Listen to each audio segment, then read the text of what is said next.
से लड़कियों जैसे कंगे लगाए पड़े। मैं पूछना चाहता हूं क्या बनना चाह रहा?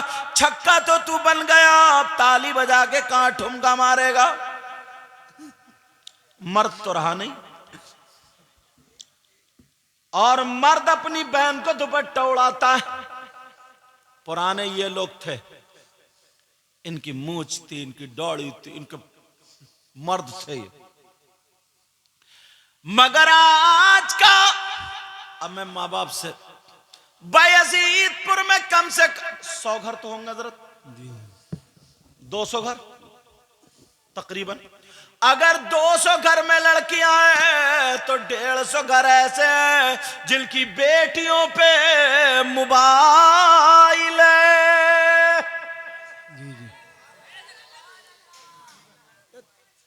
अच्छा, बेटियों पे, ये बेटों पे नहीं है। अभी तुम्हारी तरफ भी आऊंगा बेटा, लेकिन जरा मेरी तरफ तवज्जो दो। अब दुनिया हम पे थूक रही है। मुसलमान की बच्ची मर सकती थी मगर किसी हिंदू को अपनी जुबान नहीं चुसा सकती थी।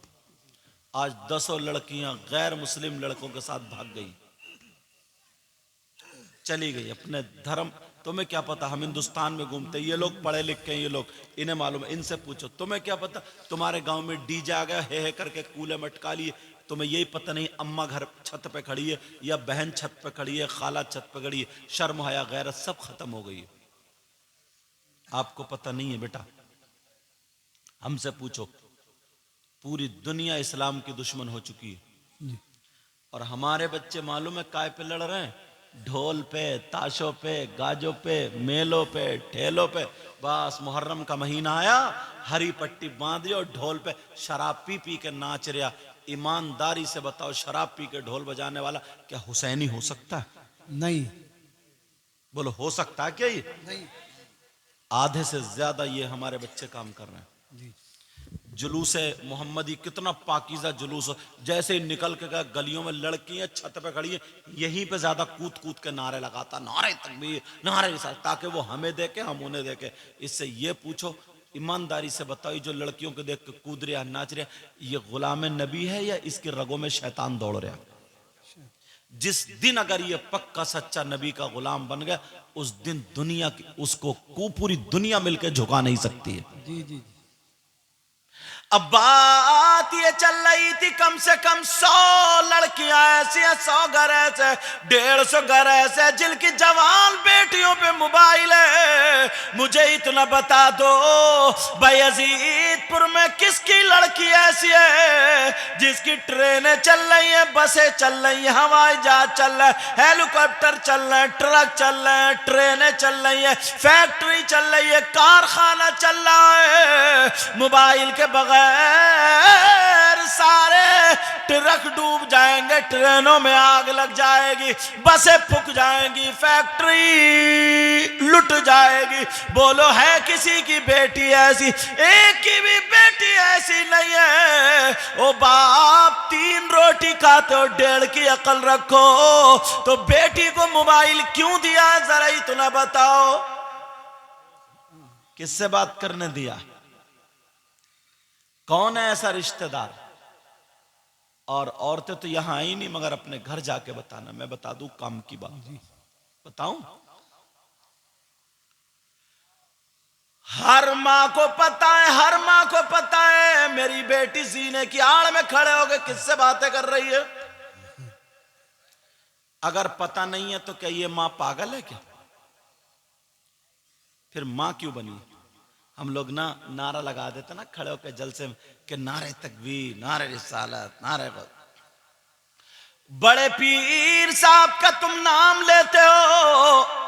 तुमने ये करामत सुनी होगी बड़े पीर साहब के अब्बा की, कि जा रहे थे नदी, रास्ते में पड़ी, सेब बह के आ रहा था, उन्होंने सेब खा लिया।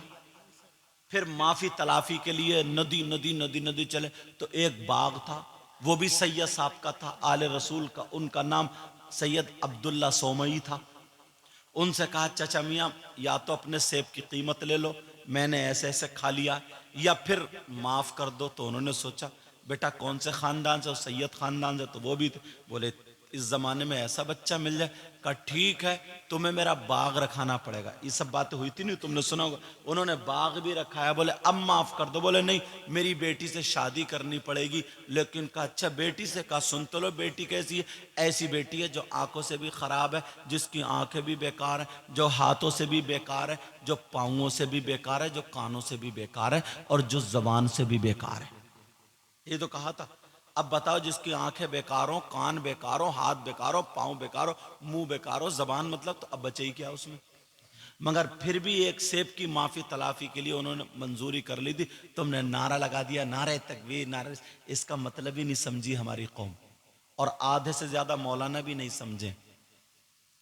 मैं जा रहा था तकरीर करने हजरत, फरीद नगर है, बरेली से आगे। असर का टाइम हो रहा था, मैंने गाड़ी रोक दी। ड्राइवर से मैंने कहा रोको, नमाज पढ़ लेते हैं। नमाज पढ़ी। लड़कों ने मुझे पहचान लिया कि ये वही हैं जो मोबाइल में, समझो बड़े लोग चिपट गए, हाथ चूम रहे हैं। मैंने कहा यार बड़े अच्छे लड़के। इतने में गन्ने की ट्राली आ गई, मुझे छोड़ के सब खींचने पहुंच गए। ये है नेकी इनकी। रखे रह गए सैयद साहब एक तरफ। हाँ, एक गन्ने के एक पतीला। इधर आ, तेरा अब्बा की ट्राली। मतलब ऐसे हालात। मूंगफली का ठेला आ जाए, दो चार चटका के खा जाएगा। क्या कर लो जरा 10 रुपए की दे दियो, और ये जो दो चार दाने खा लिए तेरे अब्बा के थे क्या। लेकिन मैं जो बता रहा हूं जरा सुनो, तवज्जो रखो, गौर करो, मतलब क्या था।